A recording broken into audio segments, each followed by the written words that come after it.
He's like, oh, what are you doing out of school? And I was like, what are you talking about? It's a half a day. He's like, no. It's not a half. And if it was a half a day, it's 10 o'clock. Yeah. Don't try to be stupid. And I was like, no, officer. Do you have any ID? And ever since I got caught once, I always say, I know I don't have ID because I didn't want him to know my real name. Yeah. He's like, so what school you in? I was like, fuck. I can't. I was like, yo, I go to Washington Irving. He was like, okay. So he takes me to that little fucking precinct that I always passed by. I never knew it was a fucking little precinct. So the cops hang out. It's a little door. I thought it was a fucking bathroom.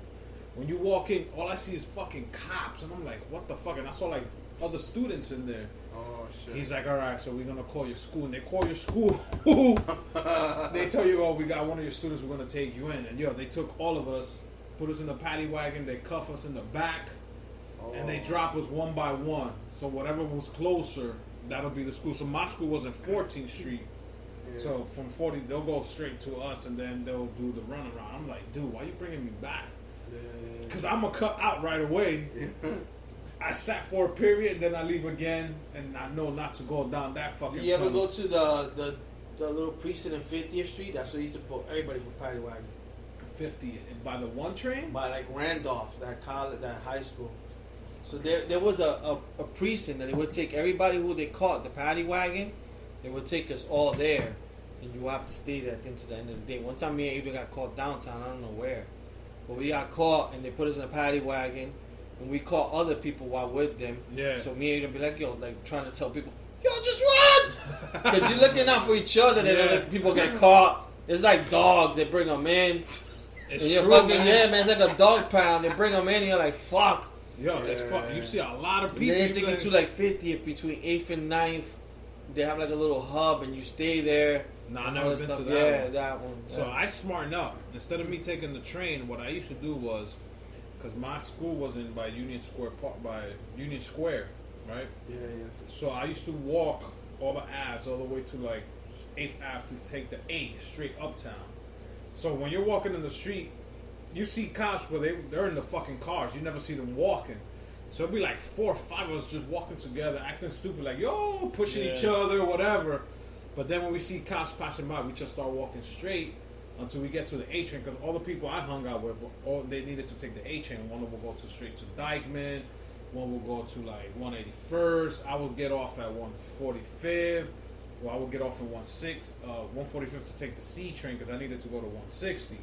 So that's what we started doing. We started walking, and that's how we found out like pool halls that would let us hang out in there, like chinos that own pool halls. Mm-hmm. They'd be like, "Yo, you don't want to go to school? Nah. All right, we don't play around and act stupid. You can stay here." Like, you even find like an arcade place? Those are the best.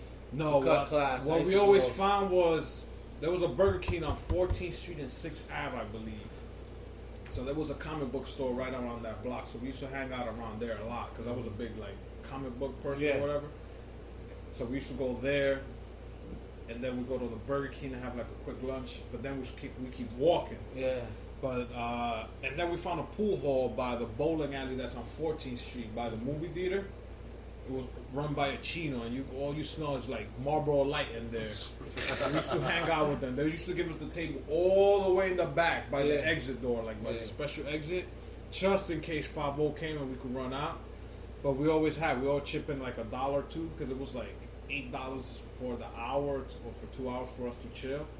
But that was us cutting class back in those days. So I always wonder if Jersey had that like we did in New York.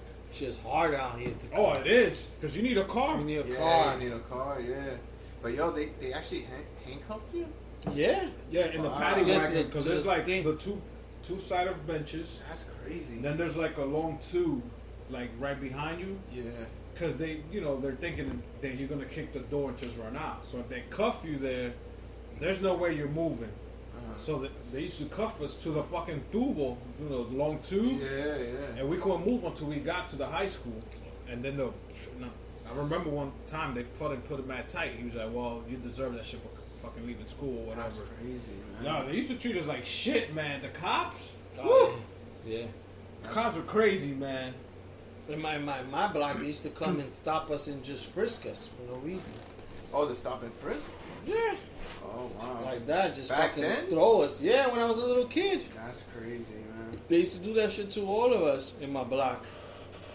Yeah, the only thing I'm like, I don't got shit on me. Yeah, whatever. Yeah, the only thing with cops that I had to experience was that I got pulled over when I was driving, coming from Manhattan in New Jersey in Fort Lee or whatever, and and he was asking me, "Oh, you got anything illegal in the car?" And the thing was, I had gone to 125th to go buy bootleg CDs. So I was like, "Oh, I got bootleg CDs in the car." And he's like, "I don't give a shit about that." Yeah, he was like, "I'm talking about drugs because I didn't get it at the time. Like I was naive at the time. I was like 20. Yeah.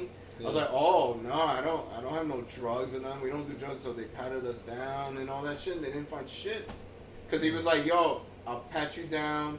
If you agree to the pat down and all in the search of the car, I'll let you go free. If there's nothing in the car." Yeah. So I said, "Yeah, go ahead." I wonder what would happen if you said I don't want to fucking. He was gonna give me a ticket to that I made a illegal turn on the highway, which I don't even know how I did that.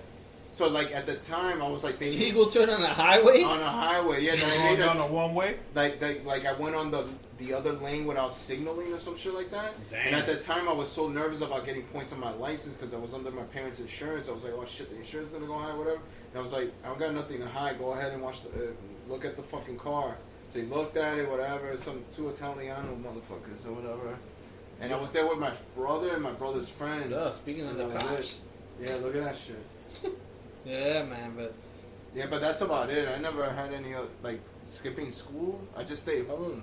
Yeah. I wouldn't go hang. There was nowhere to like hang out in the street. Like you guys would hang out like in the corners, right? Like you said. So back in the days, we used to do a lot of hooky parties, and I don't know. We found different people who would have these open cribs, but I mean, we found like really sketchy stuff. Now that I think about it, at my age, so I remember one of my boys, his cousin knew of an apartment, but the apartment there was nothing inside it. Like it was perfect for hooky parties because there was no furniture. It was a spot. It was a drug dealer spot. Yeah, it had to be. Because we did a lot of hooky parties there also. So there would be nothing, and we would fucking throw it, and get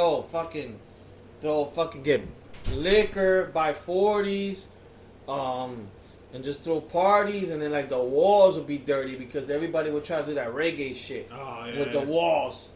And then, but it will always be 14 guys, 4 girls. Oh, always. All the time, bro. So you would take your turn dancing with one girl. And if it's the hottest girl, forget it. Oh, everybody wanted to be on that. Yeah, but if she was acting too bougie, then everybody, in my building, it was a lot of drug dealer spots. And when they got raided, it would be empty.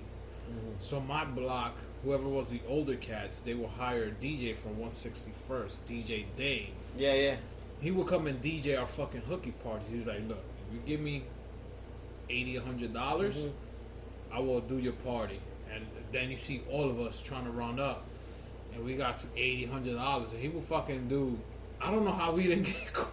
Like some of us, we didn't even get caught, and I lived in the same building, bro. Like I lived in the 6th floor, and the party would be in the 1st floor. I don't know how the hell nobody would get caught. And then there was times I didn't go because I know my moms would be like watching, and you got vecinos. You'd be like, nah. So then I started going to hooky parties and fucking Post and Sherman. Oh, those were good. The Dykeman parties. You gotta be careful. Yes, because you gotta be careful of guys. The Dykeman parties, the Dykeman dudes never liked the Washington Heights guy. So every time you were up there, you had to say, well, "Oh, I'm from like Post and whatever." Yeah, you had to lie. I could never say I was from like the Heights or 160 because they would always try to fight with us. So I know I went to a party in 207 and fucking what avenue is that? Is that Sherman by the 1 train? By the fucking Broadway. Broadway's the A train. The 1 train's with the fucking train on top. I know you're talking about. I can't think of it right now. It's the Ave before you go up and you end up in 193rd St. Nick. Yeah. So around there, I went to a party there with like two of my boys with a hooky party, but we knew 3 other guys that from that block because we went to high school together. And they knew we were from like the 160s, 70s, and 80s. It was like, dude, if they ever ask you, just tell them you're from this block, whatever, because he was from there. Yo, we from 207 and blah, blah, blah. Because dudes were always asking. The dudes from Dykeman and up, always asking, like, yo, where you from? Because they didn't like the dudes from lower. If you were from like 191st and lower, they didn't fuck with you. or what the welfare building used to Or be. even the girls wouldn't fuck with you. No, Even the girls wouldn't even fuck with you because they were all programmed not to mess with us. But then if you come to our block, we didn't like the guys, but we would fuck with the girls. Like, we didn't care. Like, yo, where you from? Yo, fuck that shit. Yeah, what's up, Texas? All right, baby. So that's how it was. So that's why it's weird to me that, like, now I walk in my town, Cliffside Park, and I'm like, damn, I wonder if these kids ever cut class, and where would they go?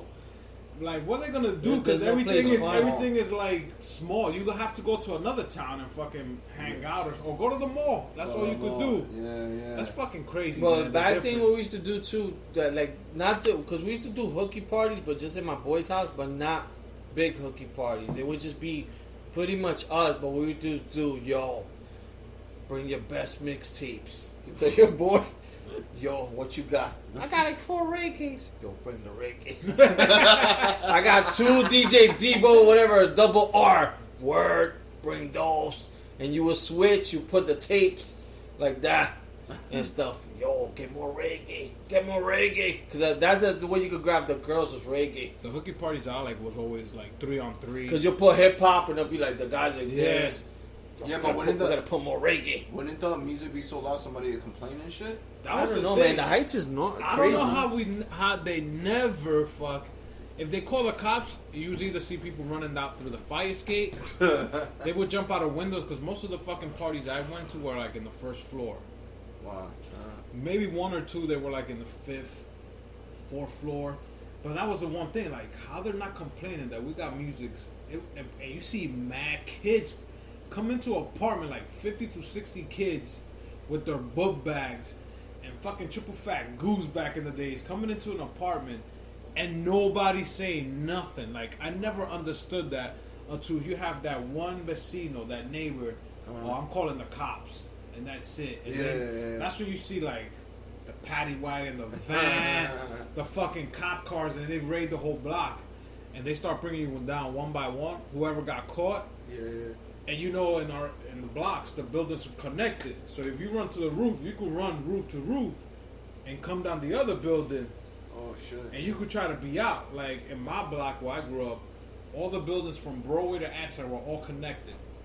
So if you knew the cops were coming, you could run to the roof and run straight down to Broadway through the buildings. And then you could come down the building in Broadway and you just escape. You know what that sounds like to me? Like, being from Jersey, it sounds like the movie Juice. That's what it sounds like. Yeah, it was. That's what basically it is. That I never experienced, but I seen it in the movie, right? That's Talking what about basically juice, let's is. take this juice shot. Oh my god. I'll take the big one here. I'll take this one. Milton looked like he got to drive and we getting him drunk. We're hanging out tonight. Yeah, bro.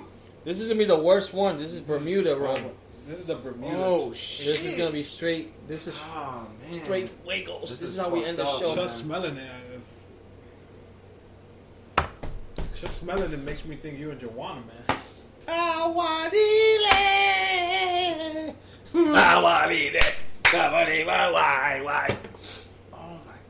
Yo, Albert's face. Yo, Woo! fucked up my liver, man. Yeah, and then these guys we can take a process. That chest is burning. Yo, do you guys do this many shots usually? I've been drinking the whole week, man. Yeah, like 3 or 4. 3 or 4 in the podcast? Yeah, whenever we said let's take a shot. And 2. Yeah, I thought it was like 2, and you motherfuckers did like 4. No. We You're did lucky 4. we don't do a 5th one because you're here. Oh my god. Yeah. Then the 2 beers. We normally have 2 beers, maybe a Don't third you hear? Sometimes I be slurring my words. one. Or the burps. Oh, the burps are normal, man. But sometimes I don't even know what the fuck I say. Oh my god, man. So we cover that. Are we getting into any TV shows you guys are watching? Mandalorian, I just started watching I Disney just watched Plus. that. What you thought? Fucking great episode. Yeah, you saw the first episode? That's it? Oh, the How second many episode. other? The second episode just premiered today, so I was Really? just watching it before I came here. That means I'm gonna go upstairs and watch the second one. Yeah. So, for you people who don't know what he was talking about, Disney just decided to go out in their own stream service. I think they got like a 7-day pass. Yeah, I got the bundle though, so I didn't get a pass. If you could do a 7-day for What's free the bundle? The bundle is Disney Plus, Hulu, and ESPN Plus for yeah, $13. For $13 It's not bad. So that's like the competition Hulu to free. fucking. No, for Sprint. Oh, from Sprint. Oh, really? Yeah, yeah, Sprint. You get it for free. I think Verizon might get Disney Plus for Excuse free. me. There But you I go. Yeah, don't they know. do if you sign up. I just saw an email.